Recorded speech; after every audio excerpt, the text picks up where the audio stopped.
बात आज की चैनल के कार्यक्रम दावा दावेदारों का में आपका स्वागत है।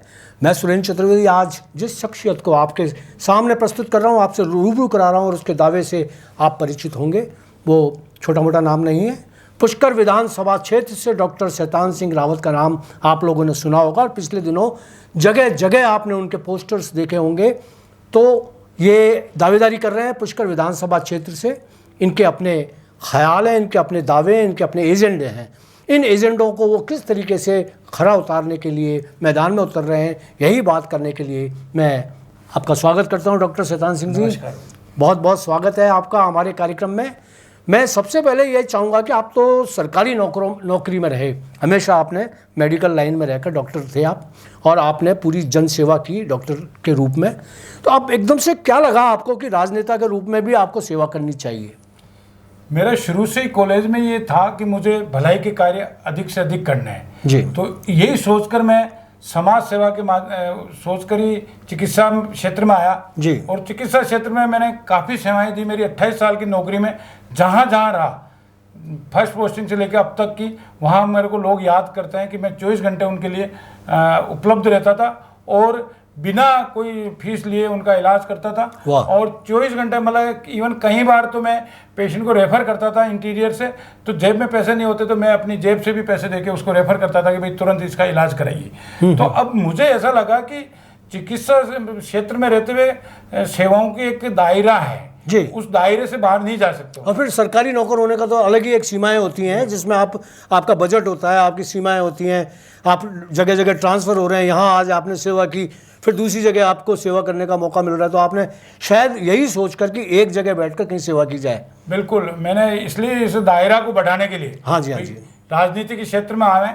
जिससे कि समाज की और क्षेत्र की सेवा प्रॉपर तरीके से कर सके, जो मन में पाल रखे सपने उनको साकार कर सके। जी, आपके मन में सपने क्या थे? अब जब सपनों की बात चलिए तो आप बताएं। भाई मैं चाहता हूं कि हर जिंदगी खुशहाल रहे, हर आदमी खुश रहे और उसको ऐसा लगना चाहिए कि जो मैं चीज चाहता हूं मैं प्राप्त कर सकता हूं। उसको कभी ऐसा एहसास नहीं होना चाहिए कि मैं नीचे तबके से हूं या अंतिम छोर का हूं या नीची कास्ट से हूं या गरीब वर्ग से हूं तो मेरे को वो सेवाएं उपलब्ध नहीं हो रही जो होनी चाहिए।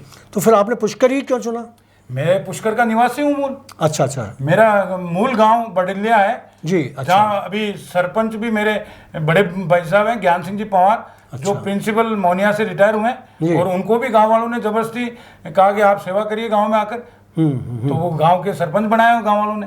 तो अब आप विधायक के लिए जो आ रहे हैं, तो आप भारतीय जनता पार्टी से ही क्यों जुड़े? सेवा के लिए आपने भारतीय जनता पार्टी का क्षेत्र क्यों चुना?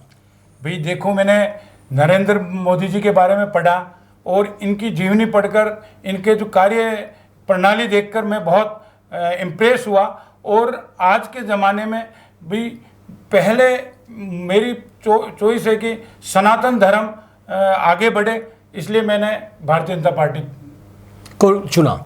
तो भारतीय जनता पार्टी का आपका पिछला इतिहास अगर आपका देखा जाए तो मुझे लगता है कि सरकारी नौकरी में आने के बाद ही आपने भारतीय जनता पार्टी ज्वाइन की होगी और ज्वाइन करने के बाद अब आप टिकट मांग रहे हैं। आपकी दावेदारी के लिए पीछे क्या वो है, पुख्ता क्या चीज़ है कि किस लिए दावेदारी आपकी मजबूत मान सकते हैं हम? भाई मैं छात्र जीवन में भी भारतीय जनता युवा मोर्चा से 88-89 में अजमेर शहर में जुड़ा रहा जी। और मेरा शुरू से विचार या मूलतः विचार भारतीय जनता पार्टी के थे। और साथ में मैं 79 से बाल्यकाल से स्वयं सेवक रहा, तो मेरा झुकाव भारतीय जनता पार्टी की तरफ था। अब मैं 2018 से रावत महासभा राजस्थान का प्रदेश अध्यक्ष हूँ, इसलिए मेरा इस पूरे क्षेत्र में समाज के क्षेत्र में मैंने कार्य किए। समाज के लिए अनेक समाज की कुरीतियाँ मिटाने के लिए रक्तदान शिविर करवाएं और कोरोना काल में मैंने 36 कौम की इस क्षेत्र में पूरी सेवाएं की। रात और दिन देखता नहीं था, जब भी मरीज को ज़रूरत होती मैं उसके लिए फ़ोन करता इमरजेंसी में, और इमरजेंसी कई बार मैं खुद भी जाता था एक्सीडेंट केस में। इसलिए मैंने ये क्षेत्र चुना। और ये बात रावत महासभा क्या है और इसका मतलब कितना वो क्राइटेरिया है, इसकी वैधानिकता क्या है, इस पर आप थोड़ा सा लोगों को बताएं। रावत महासभा राजस्थान हमारे अजमेर क्षेत्र के मूलतः, वैसे इसमें 5 जिले हैं, भीलवाड़ा, पाली, नागौर, अजमेर, जयपुर। मूलतः अजमेर में है लेकिन बाकी 4 जिलों में भी इसका कार्य क्षेत्र है। और इसमें ये रजिस्टर्ड संस्था है। समाज के लिए जो विकास के कार्य, शैक्षणिक शिक्षा से संबंधित या कोई भी सामाजिक कुरीति से मिटाने संबंधित या कोई भी विकास कार्य इसके तहत किए जाते हैं, जिसमें मैंने अपना एजेंडा बना रखा था। उस एजेंडे के तहत मैंने अपना कार्य किया 5 साल तक। 5 साल तक आपने अभी कार्य किया और अभी भी आप वर्तमान में भी आप अध्यक्ष हैं। बिल्कुल, मैं आगे भी काम करते रहेंगे। इसमें क्या आपका जनतांत्रिक प्रणाली होती है, इसमें इलेक्शंस होते हैं, चुनाव होते हैं, इसके कॉन्स्टिट्यूशन के बारे में थोड़ा सा बताएं। बिल्कुल, इसमें पहले जैसे हमारे अभी इस समय 44 सर्कल हैं। एक सर्कल में 15 मेंबर चुने जाते हैं और फिर जो सारे सदस्य इकट्ठे होकर अध्यक्ष का चुनाव होता है। अध्यक्ष फिर अपनी कार्यकारिणी बनाता है।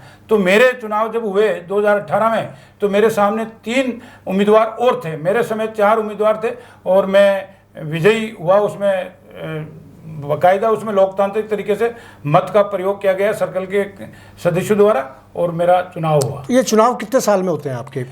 वैसे इसका कार्यकाल 4 साल था और 4 साल ही है हमारे संविधान के हिसाब से। लेकिन मुझे क्या पूरी कार्यकारिणी ने आम सभा करके ये प्रस्ताव लिया कि भी कोरोना काल की वजह से आप अपने कार्य को पूरा अंजाम नहीं दे पाए, इसलिए ऐसा प्रावधान है इसमें कि कार्यकाल को पूरी आम सभा करके बढ़ाया जा सकता है। तो उन्होंने जो मेरे 5 मुख्य कार्य थे, एक तो ये था कि मेरा जो मंदिर है समाज का, उसका पट्टा बनवाना था, समाज के लिए ज़मीन का आवंटन कराना था और संविधान में संशोधन करना था और भी एक आध कार्य थे। उसकी वजह से पूरी कार्यकारिणी ने करीब 1600 आदमियों ने इकट्ठे होकर आम सभा में इस कार्यकाल को दिसंबर 23 तक के लिए बढ़ाया है। चलिए, बहुत बहुत बधाई आपको कि आप इतने बड़े समाज के अध्यक्ष हैं और इस समाज के उत्थान और उन्नति के लिए आप उन्नयन के लिए लगे हुए हैं। एक सवाल उठता है कि अभी ब्यावर में पिछले दिनों पोस्टरों की बाढ़ आई और वो बदलाव की आंधी को लेकर बात की जा रही थी उसके अंदर, और वो बदलाव चाह रहे थे। और आप शिवानंद जी गिरी, आप मदन जी और दूसरे आपके जो भाई बंधु हैं, तो 5 रावत समाज के, सब पाँचों ही रावत, 4 या 5 कितने रावत समाज से हैं कौन? ये सब रावत समाज से करीब 4-5 उम्मीदवार हैं जी। लेकिन हमारा ये सोच है कि आजकल हर पार्टी हर सीट के लिए करीब जातिगत निर्धारण तय करती है सोशल इंजीनियरिंग के तहत। तो हमें ये पुष्कर सीट और ब्यावर सीट दी अजमेर जिले में, और मैं मूलतः पुष्कर विधानसभा का निवासी हूँ, तो मैंने अपना दावा पुष्कर सीट होगा।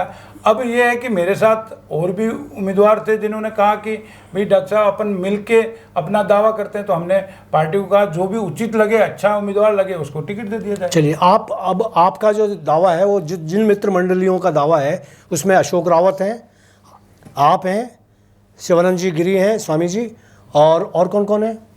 एक मदन सिंह जी हैं। तो ये 4 लोग हैं, आप मूलतः 4 लोग हैं जिनके पोस्टरों पर फोटो लगे हुए हैं।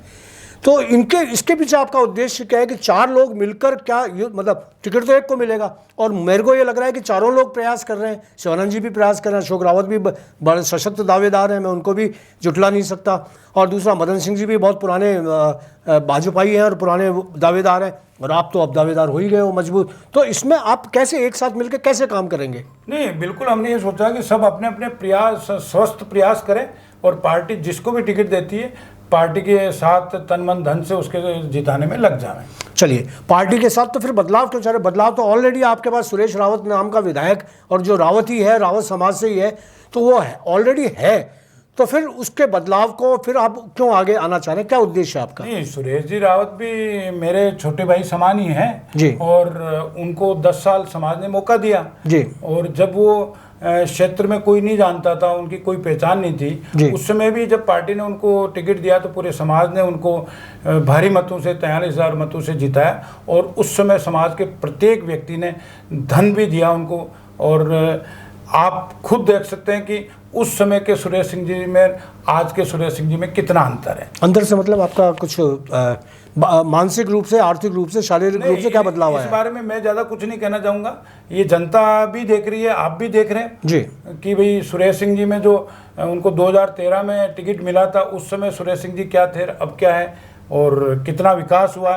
क्षेत्र का जी। और भी किसका विकास हुआ, कैसे विकास हुआ, वो आप खुद देख सकते हैं। नहीं तो अगर आप मान लीजिए का टिकट उनको ही मिल गया तो आप अपनी दावेदारी पीछे करके और फिर उनके साथ हो जाएंगे, या फिर आप निर्दलीय लड़ेंगे? नहीं, क्यों निर्दलीय क्यों लड़ेंगे? हम उस समय अगर पार्टी ऐसा निर्णय करती है तो हम बैठ के विचार करेंगे और हम पार्टी के विचारों की वो करेंगे, मतलब सहयोग करेंगे एक तरीके से। मतलब अभी फिलहाल आपका जो नहीं, लेकिन इस बारे में हम हमारा जो भी निर्णय है वो बैठ के पूरा समाज बैठ के आम सभा करेंगे। आम सभा में जो निर्णय होगा, क्योंकि मेरे अकेले का निर्णय नहीं है, ये मेरा चुनाव लड़ने का निर्णय भी मेरी समाज ने मुझे कहा कि भी आप चुनाव के लिए तैयारी कीजिए। नहीं, आपको कहा या सब जो आपके 4 लोग हैं उन लोगों को, वो भी राव समाज के और वो भी राव आपके महासभा के ही सदस्य होंगे, तो उन सबको इजाजत दिए कि सब लोग लड़े, या कैसे क्या है? लोकतांत्रिक तरीका है कि सब अपना प्रयास करने का अधिकार रखता है जी, है ना जी। ऐसा हम एक को किसी को पाबंद नहीं कर सकते कि आप लड़िए आप मत लड़िए। तो इसलिए हमने एक खुले तरीके से ये कहा कि भाई